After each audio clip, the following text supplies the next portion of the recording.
అస్సలాముఅలైకుం వరహమతుల్లాహి వబర్కాతుహు. వీక్షక మహాశందరికీ స్వాగతం, సుస్వాగతం. ఈరోజు మన అంశం నక్షత్రాల స్థానాలు కూడా యాదృచ్ఛికమేనా? ఎప్పుడైతే టెలిస్కోప్ ద్వారా అంతరిక్ష పరిశీలన ప్రారంభించబడిందో కొత్త గ్యాలక్సీలు, మరెన్నో కొత్త నక్షత్రాలు వెలుగులోకి రావడం ప్రారంభమైంది. ఫ్రాన్స్లోని నైస్లోని కోట్ డి అజుర్ అబ్జర్వేటరీకి చెందిన ఆలివర్ చెస్నో నేతృత్వంలోని బృందం పసుపు హైపర్ జైంట్ నక్షత్రాన్ని కనుగొన్నారు. విశ్వంలో ఇప్పటి వరకు కనుగొన్న అతి పెద్దవైన నక్షత్రాలలో ఇది ఒకటని నిర్ధారించడం జరిగింది. అది పరిమాణంలో ఎంత పెద్దగా ఉందంటే మన సౌర కుటుంబంలో ఉన్న మన సూర్యుడి కంటే 1300 రెట్లు పెద్దది మరియు మన సూర్యుని కంటే 1,000,000 రెట్లు ప్రకాశవంతమైనది. పైగా అది మన భూమికి 12,000 కాంతి సంవత్సరాల దూరంలో ఉంది. కాంతి వేగం అంటే 1 సంవత్సరం వ్యవధిలో శూన్యంలో కాంతి ప్రయాణించే దూరం అన్నమాట. అంటే ఒక మనిషి ఆ నక్షత్రం సమీపంలోకి వెళ్ళాలి అంటే సెకనుకు 186,000 మైళ్ళ కాంతి వేగంతో ప్రయాణిస్తే 12,000 సంవత్సరాలకు అతడు అక్కడికి చేరుకోగలడనమాట. ఇక్కడ గమనించాల్సినటువంటి విషయం ఏమిటంటే మన కంటికి కనిపించే సూర్యుడు కూడా అనేక నక్షత్రాలలో ఒకటి. మన సౌర కుటుంబంలో ఉన్న సూర్యుని కంటే 1300 రెట్లు పరిమాణంలో పెద్దదైన ఆ నక్షత్రానికి HR 5171a అని నామకరణం కూడా చేయడం జరిగింది.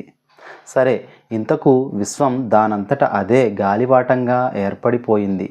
విశ్వం ఉనికిలోకి రావటం వెనుక ఏ సృష్టికర్త లేడు, అంతా బ్లా బ్లా బ్లా అని కొట్టిపారేసే నాస్తిక మేధావుల కాన్సెప్ట్ ప్రకారం ఆ అతిపెద్ద నక్షత్రం స్థానంలో మన సౌర కుటుంబంలో ఉన్న సూర్యుడు, మన సూర్యుడి స్థానంలో ఆ అతిపెద్ద నక్షత్రం ఉండి ఉంటే ఏం జరిగి ఉండేది? బహుశా భూమిపై జీవం యొక్క కనీస ఆనవాళ్లు కూడా ఉండి ఉండేవి కావు. ఈ భూమి కొన్ని వందల డిగ్రీల వేడితో ఓ అగ్నిగోళంలా మండుతూ ఉండేది. కానీ ఏ నక్షత్రం ఎక్కడ ఉండాలో, ఏ నక్షత్రం ఎంత పరిమాణంలో ఉండాలో, ఏ నక్షత్రాలు ఎంతెంత దూరంలో ఉంటూ ఏ కక్షల్లో తిరుగాడుతూ ఉండాలో కూడా ఏదో ఓ అద్భుతమైన మేధస్సు రూపకల్పన చేసి ఉండకపోతే బహుశా ఈ భూగ్రహంపై మానవ మనుగడ ఉండేదే కాదు. ఏ సృష్టికర్త లేకుండా యాక్సిడెంటల్గా విశ్వం ఏర్పడి ఉంటే ఈ నక్షత్ర స్థానాలు ఇంత పర్ఫెక్ట్గా అమరి ఉండేవి కూడా కావు. విశ్వంలో నక్షత్రాల స్థానం సైతం ఎంతో అర్థవంతమైంది. విశ్వంలో నక్షత్రాల స్థానాలు, వాటి కక్షల అమరిక వెనుక సైతం ఓ మహా మేధస్సు తాలూకు గొప్ప పటిష్టమైన ప్రణాళిక ఉందన్న విషయం మెదడు మోకాల్లో కాకుండా పుర్రెలో ఉండి అది ఆరోగ్యవంతంగా పనిచేసే వారికే అర్థమవుతుంది.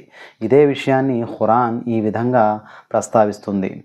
నక్షత్రాల స్థానాలు, వాటి కక్షల సాక్షిగా చెబుతూ ఉన్నాను, మీరు తెలుసుకుంటే ఇది చాలా పెద్ద ప్రమాణం. 56వ అధ్యాయము 75-76 వాక్యాలు. ఖురాన్ 1400 సంవత్సరాల క్రితం ప్రత్యేకించి నక్షత్రాల స్థానాలు, వాటి కక్షల గురించి ఎందుకు ప్రస్తావించింది?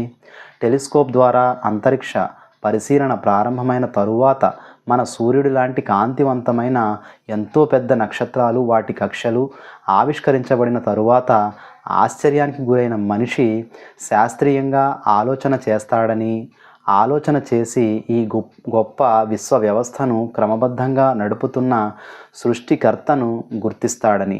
మరి దీనిలోని అంతరార్థం మనం అందరం గ్రహించినట్లయితే దైవాన్ని, దైవం యొక్క ఉద్దేశాన్ని తెలుసుకోవడంలో ఎంతో సమయం పట్టదు. కాబట్టి మన యొక్క బుద్ధి, వివేక, విచక్షణ, జ్ఞానాలకు పదును పెట్టి ఈ విశ్వ వ్యవస్థ యొక్క అమరికను జ్ఞానం అనేటువంటి దృష్టితో మనం చూసినట్లయితే తప్పకుండా సృష్టికర్త యొక్క చిరునామా మనకు లభిస్తుంది.